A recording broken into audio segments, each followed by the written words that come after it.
And let's bring in Dr. Elspeth Cameron Ritchie tonight to go a bit deeper here. She's the chair of psychiatry at MedStar Washington Hospital Center. Dr. Ritchie, thanks for coming on. When you talk about these shots, do you think they're a good idea for many patients?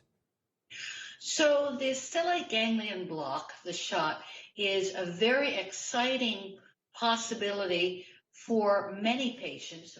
What we don't yet know is who it works for and the best population to have it on. Like many things in PTSD research, we really do need more clinical trials to find out who it works best for. What we do know is in some people it works wonderfully and it's very exciting. And I can put it in the framework of other treatments for PTSD. So we really do want to explore this further. When I think about PTSD, I put treatments in three buckets. First bucket is medication. I'm a psychiatrist. I'm very familiar with medication. That's what I do. But medications can have side effects and some people don't like them. The second bucket is psychotherapy. Again, there's a lot that we know works, but talking about things is just not right for everybody. And the third bucket is everything else.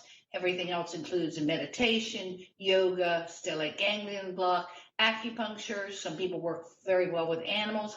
Anything that kind of turn down the activated central nervous system, the high adrenaline that you get with post-traumatic stress disorder or PTSD. Well, what is the right balance, Dr. Ritchie, when you look at a patient who maybe has PTSD, of teaching someone to manage for themselves stress, trauma, things of that sort, and then just automatically making it go away chemically instead?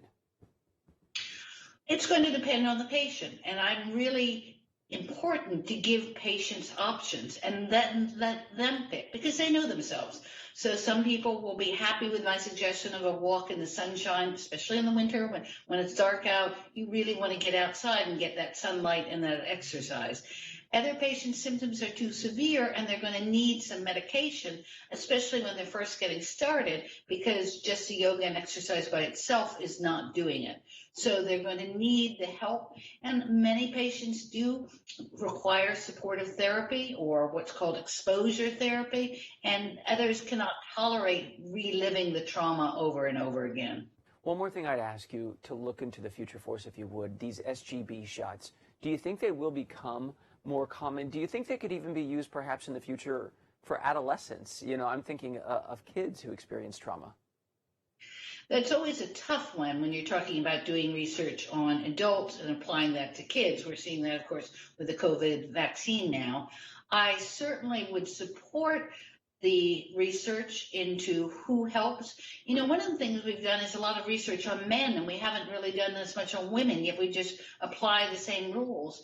And then different ethnicities metabolize in different ways. So there's a universe of different populations out there that we want to see if they're helped by SGB, stellate ganglion block. And finally, it works very well for pain. That's what it started as an anesthesiologist tool. And pain and PTSD and depression often are intertwined. So if we can have something that treats all of them, that's a wonderful shot, a God shot. Yeah. Dr. Ritchie, awfully interesting, but also awfully exciting and hope-giving for a lot of people out there who have been some very hard times in their lives. We appreciate you joining us here on Newsy. It's a pleasure. Thank you for having me.